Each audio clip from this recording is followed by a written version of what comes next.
Eu queria começar um pouco, né, quando a gente pensa, nós temos que pensar o desenvolvimento de uma forma muito mais ampla, muito mais sistêmica, e alguns desafios enormes, que a Lília mencionou já, algum deles, mas que eu acho que são fundamentais para que a gente possa avançar em relação ao desenvolvimento social.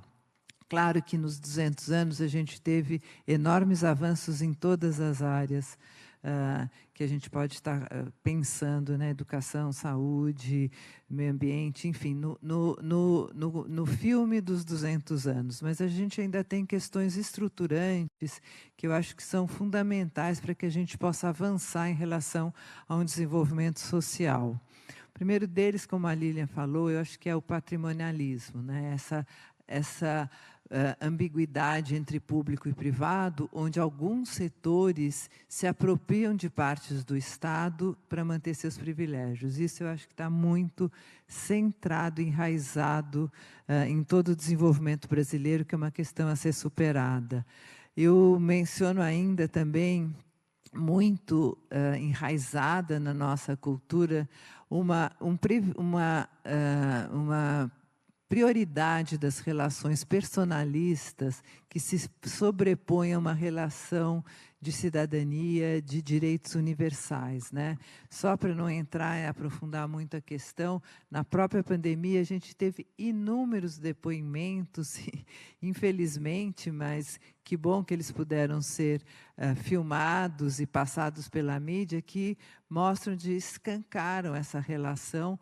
Por exemplo, eu estou me lembrando de uma senhora que estava com o marido, uma moça, e o segurança pediu para colocar máscara, e falou, cidadão, por favor, precisa colocar máscara e tal. E ela falou, cidadão não, ele é um engenheiro. Então, acho que a gente vive uma ideia de que a gente não, que é importante manter o privilégio, a gente não quer ser igual, e isso é fundamental para ser que temos que superar. Sem dúvida, o racismo estrutural que a gente está discutindo, eu acho que houve um avanço da sociedade como um todo ao enxergar esse racismo que permeia todas as instituições. Então, saímos de uma democracia racial, como a Lília falou, para enfrentar uma questão que tem um longo caminho a ser enfrentado.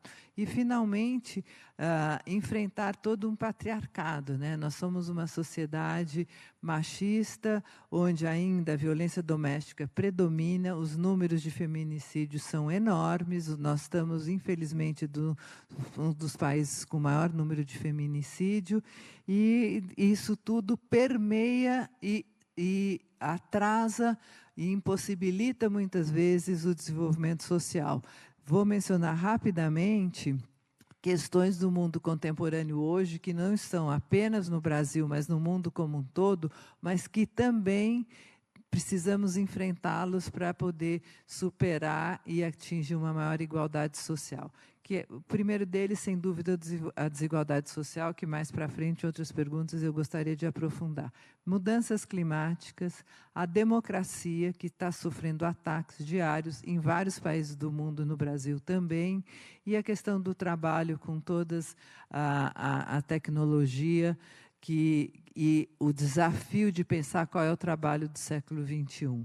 Acho que a gente teve inúmeros avanços, mas eu gostaria só rapidamente de mencionar alguns retrocessos atuais que vão impactar a questão social brasileira de uma forma muito dramática. O primeiro deles é o aumento da pobreza. Certamente o PB vai falar sobre isso, e o aumento da extrema pobreza, né?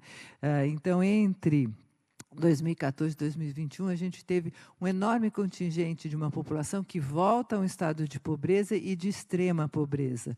Em 2020, esse dado mostra mais de 3.800.000 pessoas que voltaram a um estado de extrema pobreza. Sem dúvida, desemprego, a gente está vendo isso todos os dias na mídia, o aumento do percentual de desemprego, que hoje está em torno de quase 14%, né? 13,7%.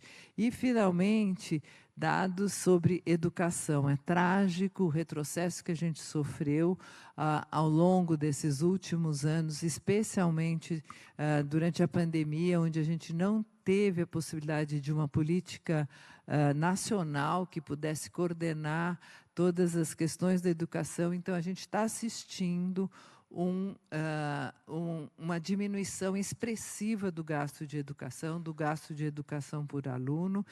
E, terminando aqui a minha fala, nessa questão da educação, o número de matrículas que a gente viu em 2021, ele é significativamente menor dos anos anteriores. O número de jovens que não trabalham e nem estudam subiu para 27% dessa população juvenil. Então, é dramático essa situação. A gente precisa enfrentar todos esses recuos para que a gente consiga avançar em direção a uma sociedade de maior inclusão de todos, uma sociedade de bem-estar, uma sociedade que esteja mais pautada pelos direitos e pela justiça.